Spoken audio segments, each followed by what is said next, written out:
In the mountains of Kashmir, they're clamouring to greet Pakistan's favourite son.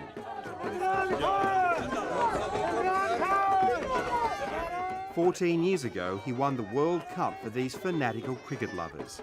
Given the further you'd think it had only just happened, Imran Khan still strides forth as the country's most recognised man. But for all the affection and goodwill, he's haunted by the spectre of personal and professional failure.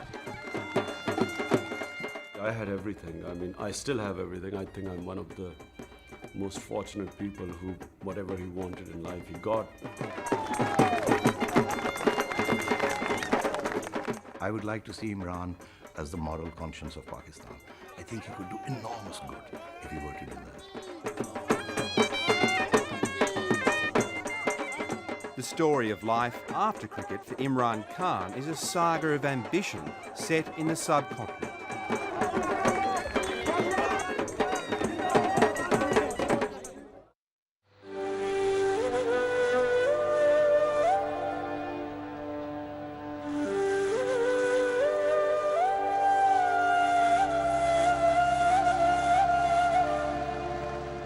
Pakistan's far north, a spectacular landscape of jagged mountains and deep valleys. Last October saw a huge natural disaster, an earthquake that killed more than 75,000 people. The epicentre, Balakot town, was reduced to rubble. Also badly damaged was the reputation of the military, Pakistan's most pervasive national institution. It receives as much as 1/3 of the national budget and yet failed to act quickly during a time of crisis.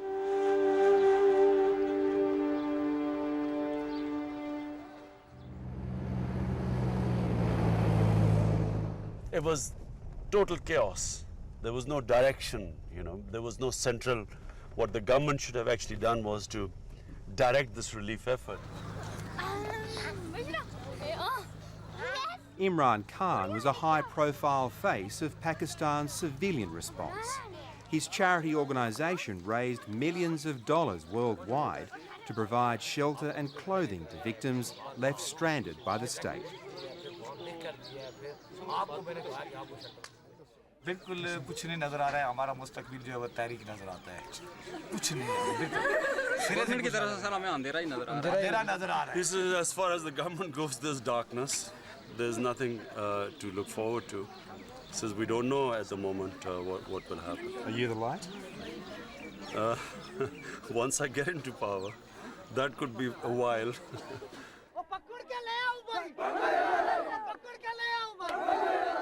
These people have had their lives turned upside down by catastrophe.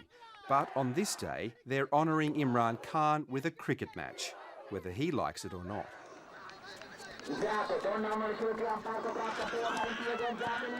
I have left cricket way behind. You know, for me, it's part of my past, and I never look back in my past. It's a sort of character trait. When I left school, I never wanted to go back. I left university, never wanted to go back. When I stopped playing cricket, I never wanted to go play cricket again.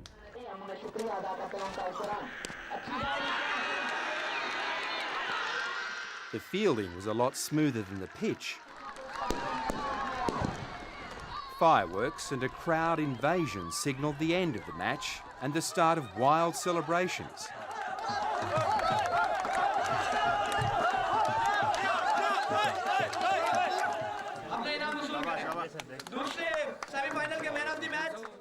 For Imran Khan, cricket is both a blessing and a burden. It brought him fame and recognition, but he wants to be known for much more. When I became the cricket captain, I couldn't speak to the team directly, I was so shy. I had to tell the manager, I said, listen, can you talk to this is what I want to convey to the team. I mean, early team meetings, I used to be so shy and embarrassed, I couldn't talk to the team. And here now I stand in front of thousands of people and I make speeches. And so I changed my character to suit my mission. His mission is politics. Imran Khan launched his self-styled justice movement 10 years ago. मैं ही आपको यकीन दिलाता हूँ, ये पाकिस्तान है. He was elected as its sole parliamentarian in 2002, but he's never found a way to convert the public's adoration into votes that would put his party in the political big league. गुलाम एक बेहतर गुलाम बन सकता है. In a country that's been ruled by a succession of dictators and corrupt feudal dynasties, there's very little room for political outsiders, especially champions of radical change. यहाँ मुशर्रफ बैठा हुआ है, वो जॉर्ज बुश के जूते चाटता है. जिस तरह एक और टोटी उधर हुस्ने मुबारक मिस्र में बैठा हुआ है, इधर दाएं हाथ पे देखे तो एक हामिद करजई बैठा हुआ है काबुल में. तो ये जब मुसलमान दुनिया के ऊपर इस तरह के पुतले बैठ जाते हैं. We want a sovereign Pakistan. We do not want our president to be a poodle of George Bush. We want him to, lead this country and give us pride and self-respect and dignity. Number two, we want rule of law in Pakistan. We do not want the ruling elite to be above law. At the moment, there's only one issue: to get rid of military dictatorship.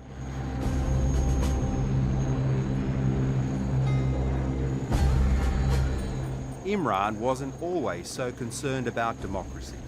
He was vocal in support of General Pervez Musharraf, who deposed an elected leader nearly 7 years ago. The people were seeing darkness all around. We have now shown them light. The main thing was that he wanted to finish sham democracy, quote unquote, and bring in genuine democracy in Pakistan. So here we were thinking, here's a hero, who wants to bring real democracy in Pakistan. We all supported him. Imran claims he was offered a plum job, Musharraf's prime minister.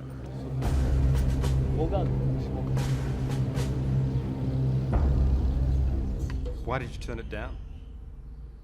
Because I asked myself a very simple question.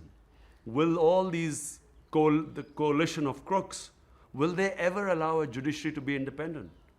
Would Musharraf allow a judiciary to be independent? The answer is no. And what does he do about accountability of corrupt politicians? He aligns himself with the biggest crooks in this country. I mean, these are not just crooks, they're icons of corruption. The perception is largely true that if Musharraf and Musharraf seized power, if Musharraf had offered him the prime ministership of this country, he would have taken it. Well, Imran Khan says he did, He did what? offering the prime ministership. Well, you have to ask Musharraf whether he did or not. So you can't really take his word for it. Musharraf certainly says this, that he's angry with me because I didn't give him what he wants. Pakistan's political system may not be all that counts against Imran Khan, according to one of the nation's most respected political commentators. People in his own party who worked with him and then left him say he's autocratic, he doesn't listen. And he has a clique of people around him who are chums and buddies. He listens to them, but he doesn't really interact with his own party members. A lot of the Imran Khan story is about backtracking on a lot of things he said earlier, which is why this doesn't inspire people. Okay, last ball and then Suleiman.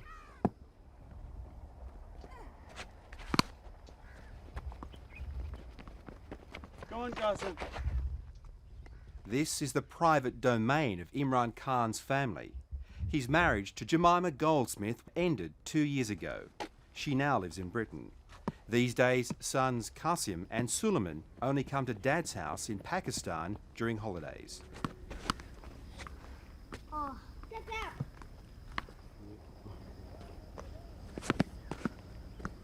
It's only been a year since they've had any interest in cricket.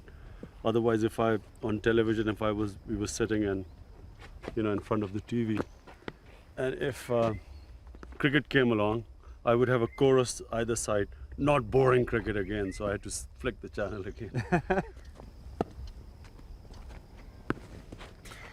These days, the world's greatest all-rounder only plays the backyard game. They love it here, open spaces. In London, it's not it's not the best place for children to grow up in the sense that it's not a very outdoor life. And here, so, you know, it's perfect for them.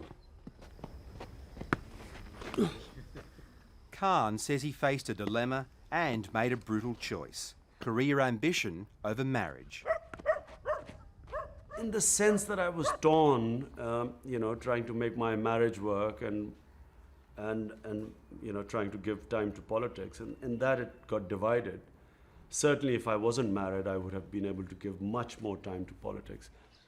कि यहाँ कोई education का काम नहीं हुआ हमारे गांव के अंदर जो Nowadays, this is a typical day at the office. He's come to remote rural Pakistan to meet his constituents. ये कितनी दूर है? ये बिल्डिंग किधर है? These men are complaining to Imran about television reception, but their local member has his eye on the bigger picture. Most Pakistanis resent President Musharraf for supporting America's so-called war on terror. Not far from this community, Pakistan's military has been striking hard against suspected Al-Qaeda and Taliban hideouts. The campaign is causing a backlash, a shift in the national mood from secularism to religious conviction, by those who believe the war on terror is a war on Islam, and Imran Khan is one of them. Because of this war on Islam and the siege mentality coming in, this fear that the United States is about to destroy our way of life, which is sweeping across everywhere. And the bombing of Afghanistan had a big impact. Afghanistan is very close from here. So it had a big fallout here. That has led to people going to mosques, more reverting back to, you know, so as to speak, closing ranks. But the worst thing is that it is radicalizing our societies. There's a radicalism going on in reaction to what is happening. It's a bizarre transformation. A one-time heartthrob setting himself up as a defender of the faith and the madrasa system of religious schools.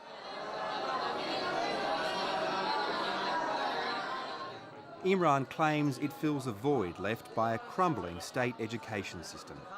Pakistan spends less than 2% of its national budget on public schooling. So, you know, for the poorest of the poor, and let me say that almost 40% of the population is below the poverty line. So for them, this is the only way to have at least the children read and write. Imran Khan is not afraid to keep company with people labelled as radicals, and he's sympathetic to the resurgent Taliban movement in neighbouring Afghanistan. It's made him a political target. The reason why they call me fundamentalist or anything, because they don't know my religious views. So it's clearly not on what I believe in. It's on my political views. And my political views are for nationalist. I do not believe your country should be bootlicking some superpower. I believe in self-respect and dignity. What has that got to do with fundamentalism or so on? You have extremists. It's like concentrating in the United States on the Ku Klux Klan and saying all Americans are like that. It's exactly what's happening in the Muslim world. They concentrate on the fanatics and then brand whole 1.3 billion people with the same brush. The Playboy to Puritan U-turn left many people scratching their heads in wonder. Imran credits a spiritual reawakening towards the end of his cricketing career. That popular perception, which is probably about to make you cringe about being the Playboy, were you like that before you went through this process? You know, I mean, I was a bachelor, I was playing cricket, I loved life. I still love life. What it does is that it sort of gives you something incredible. It gives you inner peace, contentment, which I actually never had before.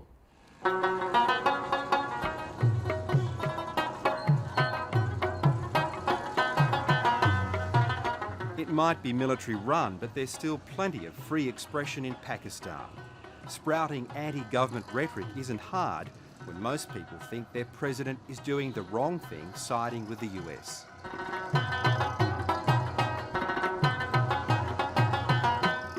Who is isn't trying to be anti-Musharraf in this country. It isn't it isn't a novel idea. He's still happy sitting with the religious parties because they think they're anti-America. But he won't share the platform with the mainstream moderate parties because he thinks that they were corrupt. So, it's But he's right, isn't he? They are corrupt. Sorry? They are corrupt. Everybody is corrupt. Even the religious parties are corrupt. Even the military is corrupt. Who isn't corrupt in politics? Politics is all about corruption to a greater or lesser extent. Some is more transparent, some is less. But at the end of the day, all power is corrupting. So now, if Imran Khan is going to get into politics, then he's got to learn to live with the fact that there is a trickle-down corruption effect everywhere. Imran Khan may have missed his mark in politics so far, but this is where he's truly at home. We've come to the hospital that Imran built, in a desperately poor nation short on quality medical care. In a country of 166 million people, it's Pakistan's only facility devoted to cancer treatment. They've come from far away and they want tests. Most of the people here are poor and will be treated free of charge. It takes 15 minutes just to get in the front door. Is it always like this? Yes. The thing is, you can only take about every day 7 new patients. There are about 30, 40 new patients which arrive every day. And all those cases outside, all overwhelming, compelling cases? Well, we have to take a decision that which are the patients we take. So we take only patients which are on the first stages of cancer. Who we have a better chance of curing. Imran travelled the country on a fundraising campaign to build the hospital, driven by an experience that changed his life. Well, my mother died of cancer way back in 1985. And it's then that I discovered, when she was ill, that there was no cancer hospital in this country. So whereas people like us could afford to take our relatives abroad for treatment, for people like this, there was nowhere to go. The hospital has an international reputation as a cancer research centre. Another is planned for Pakistan's biggest city, Karachi. But this has a good sort of prognosis, yeah. So, That's good news. Yeah. Actually, most of the children are. We think they will all survive. Yeah, that is the good news. It's not actually that depressing because in children, it's you have very good results here. Pakistanis may embrace Imran Khan, the charity worker and sporting hero, but they've shown a reluctance to support his political ambition. In cricket, one of the things that you were known for was your discipline and knowing when to quit. If politics isn't working for you, when is the time to walk away? When do you decide that you can quit? There's no question of quitting. This is a struggle for life. I mean, when I came into politics, I had decided that I would go to achieve my goals, whatever it took. And I have no fears, I have no fear of dying, of failure, of anything. So that means that for my opponents, I'm very dangerous. But the danger for Imran Khan is that in a country dominated by patronage politics and the military, it's likely he'll never be more than a celebrity outsider.